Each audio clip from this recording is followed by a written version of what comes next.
Man, these movies may take forever to come out, but at least, thank goodness, they're worthwhile in the end.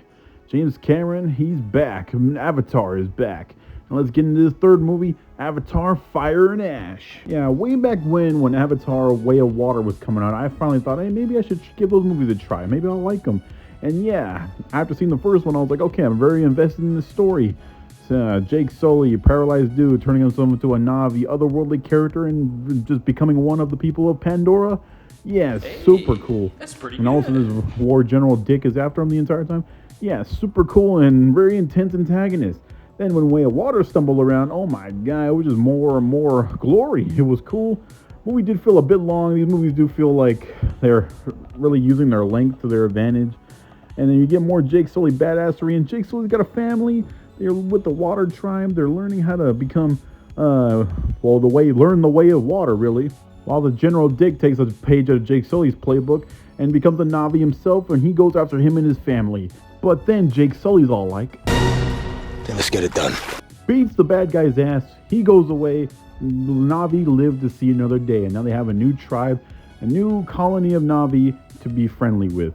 And now here we are, Fire and Ash. Yeah, the events of Way of Water really gave us a hit for our characters.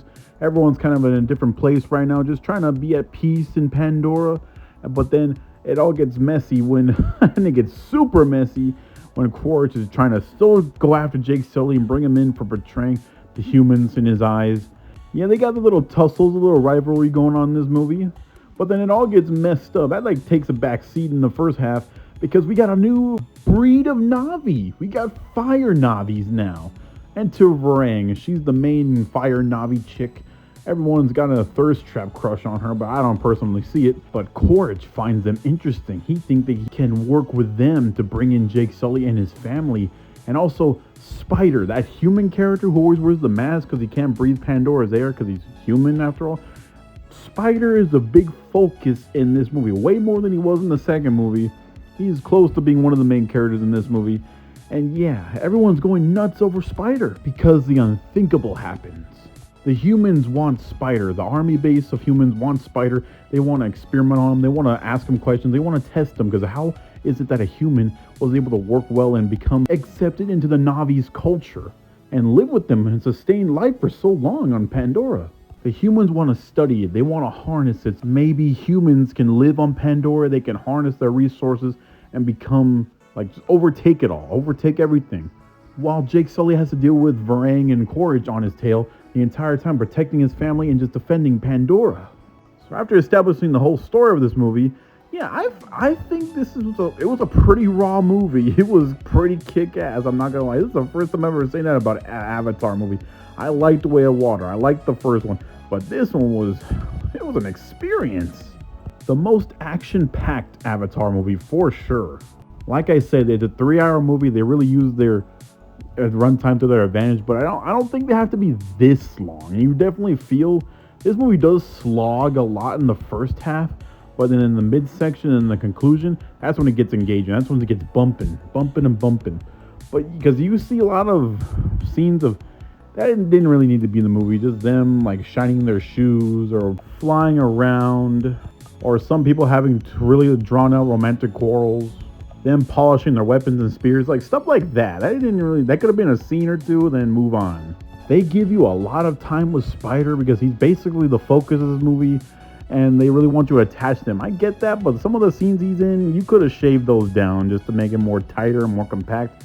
And also, Spider, he's one of the most doing the most characters. He's you don't need to be doing all that. You don't need to be saying all that. You could have just toned it down a bit, especially in the writing team. The writing team really got him written kind of cringe, awkward humor, the stuff that the Quiet Kids would say, but then won't get a laugh at.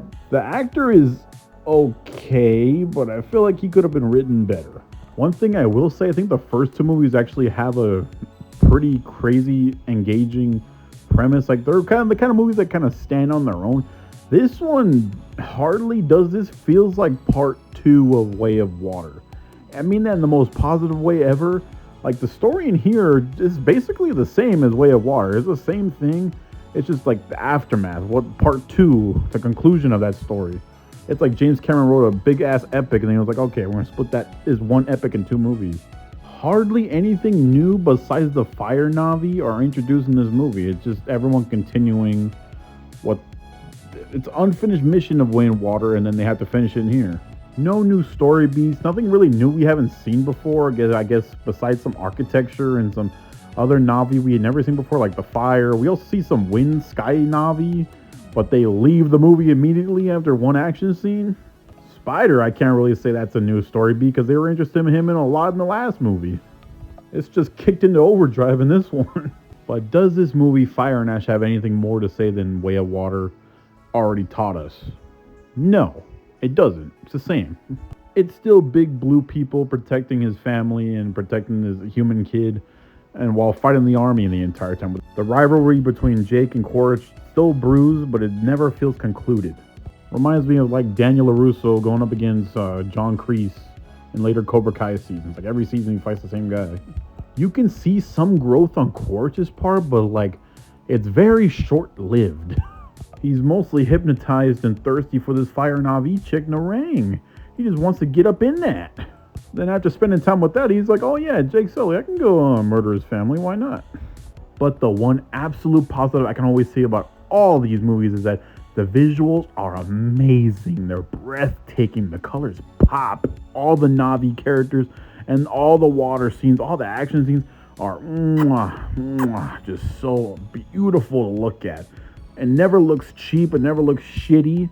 It's always, it's just so worth it, well crafted, and it looks beautiful on screen. Like, that's an experience. IMAX 3D, oh my God, that was amazing. Honestly, if they want to end things here, I'm satisfied with this. This movie definitely has finality to it. It feels like this could be the last one. Okay, this is where our characters end, and it will be just fine. If they want to do 4 and 5 and 6, they're going to have to give us a good new story, have us be very engaged with those characters and interested in what they're doing, explore more parts of Pandora and things we never seen or knew about it before, have it make sense, have it have purpose. Oh, this 4th movie needs to happen, and this next story of 3 movies need to be told. Because visuals are only going to get you so far. Oh, it's a shiny piece of shit. Oh, it's a mid sandwich. Yeah, you need to have a pretty good reason to continue after this. In the end, guys, Avatar Fire and Ash was pretty kick-ass. It was pretty down. I recommend you watching this in IMAX 3D. It was pretty good stuff. And watching this, I can't wait for Disneyland to open their Avatar land. That Avatar ride, watching this, I'm like, damn, this would be a great place to visit. And oh shit, we're going to get a whole park, whole land dedicated to Pandora. That's awesome. I can't wait to ride those rides. Go check out Avatar Fire and Ash, especially if you've seen Way of Water. I feel like if you've seen Way of Water, you have to. You can't just stop at Way of Water and be like, oh, screw this. Like, no. You go get to that theater and have a great time. It's an experience, bro. Just a great time at the cinema. I got my negatives with it, but heck, I liked Way of Water. And I enjoy how things wrapped up here. Bit underwhelming, but still cool. Avatar Fire and Ash gets an A.